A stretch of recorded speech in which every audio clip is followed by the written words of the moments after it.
So it's day one after my hysterectomy. I had the procedure yesterday, and they removed my uterus, my cervix, my fallopian tubes. I got to keep my ovaries, thankfully. And the first day was pretty comfortable because of the pain meds. I did take the oxycodone along with other things. And today has been pretty smooth. I slept well last night. I do have some discomfort in my abdomen at the incision sites, and the gas pains are starting to happen, but it's manageable. Yesterday at the hospital before I was released, they had tried to get me to empty my bladder, and it was not successful. So she had told me that if you don't go to the bathroom in the next 8 hours, try every 2 hours, and by 9:30, if you haven't gone, that you need to go to the ER for a catheter. So immediately my goal was to try to go to the bathroom. Thankfully, I was successful at doing that, so I didn't have to go to get the catheter, thank goodness.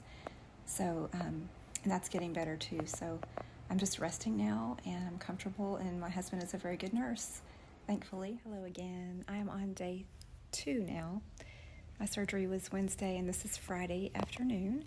And thankfully, I've had minimal pain, able to manage it with Tylenol. I'm very, very sore around the incision sites, but it's not unmanageable. And my bladder is functioning really well now, and that's good. Still haven't been able to go to the bathroom yet, but taking all the things, Marilax, Dulcolax, eating the prunes and the fibrous fruits, just lots of water, and we'll see what happens. But for the most part, I've been feeling pretty well today. I know sometimes it can be maybe worse the 3rd day, so we'll see what tomorrow brings. But so far it's been pretty good. Today is day 3 post-op, Saturday, and so far I'm feeling pretty good today. Just kind of the same, alternating the Tylenol and the ibuprofen as needed for pain. The incision pain is the most that I'm dealing with right now. Had a good breakfast, showered, actually put a little bit of makeup on, which kind of makes me feel like I'm alive. And I'm just taking it easy, resting. I'm getting up to walk ever so often for about 5 minutes at a time, and that feels good. Haven't really had many gas pains like I had previously, but that I understand that comes and goes. So thankfully it's not happening right now.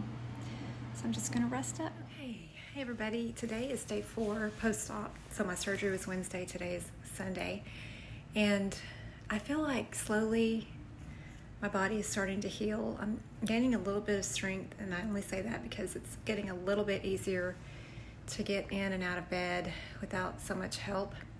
I didn't really talk about that the first few days, but it was extremely difficult. I definitely needed help from my husband to pull me out of bed or a chair and back in.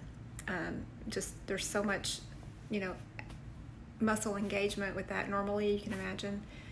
And you just can't do it without pain.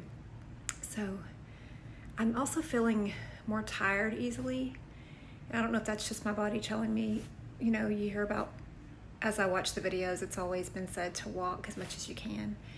And so I do that when I can. I get up and walk for about 5 or 10 minutes just around my house, and my body will tell me enough is enough. So I just go back down and lay down and try to be good and listen to my body. I'm not sure if I mentioned this the first few days, but I took the gabapentin for 2 full days, and I think it was two and a half days, and I haven't taken it since then. The instructions were to take it every 8 hours for 3 days. I have been alternating ibuprofen and Tylenol since yesterday morning, so I haven't had the need for anything stronger than that, thankfully. The biggest pain is probably my belly button incision more than anything.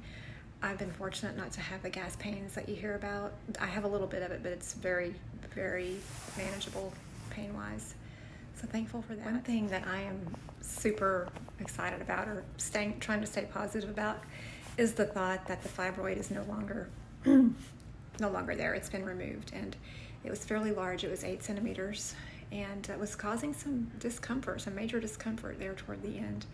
So just knowing that is not there anymore mentally, it's really great. And the weird thing is that leading up to my hysterectomy, 2 weeks before, I started to get this horrible backache, just a not a dull ache, but a really bad backache in my lower back, and it was really painful to do certain movements. And so I felt like going into the surgery, I was at a disadvantage because I thought, oh my gosh, I'm already hurting in the lower back. I'm going to wake up and have that injury and still have to heal from the hysterectomy surgery. But amazingly, I woke up from the surgery and the back pain was gone, like completely gone. So all I can think of is that the fibroid was pushing on a nerve and causing that. For some reason, just the last 2 weeks, I'd never had that pain in the past, but apparently it was getting worse and just really hard to live, and it just lowered my quality of life that last 2 weeks. It's later in the day on day 4, and I know my voice really sounds low, but it does kind of hurt my abs to speak louder, so that's what that's all about. I am kind of tired, but I still feel like I'm trending in the direction of healing, and I'm able to space out my pain meds, meaning Tylenol and Advil. So thankful for that. I just had dinner, and it's been so nice because some friends of ours have been kind of alternating bringing us food and cooked meals, like warm meals, and so it's been nice not to have to cook or do dishes, and that's something I'm not used to. One of the things that I heard when I was researching ways to heal your body after hysterectomy surgery was to try to keep a high protein diet, and that's what I've tried to do this time. I've tried to aim to get about 100 grams of protein. So for breakfast, I would have like 3 eggs, some bacon, maybe some Greek plain yogurt, some walnuts, and then for lunch, I have an essential meal shake that I do with 24 grams of protein, and then add in like a grass-fed beef stick for 10 grams. So trying to make sure that I'm mindful of that, and hopefully that's going to contribute to quicker healing.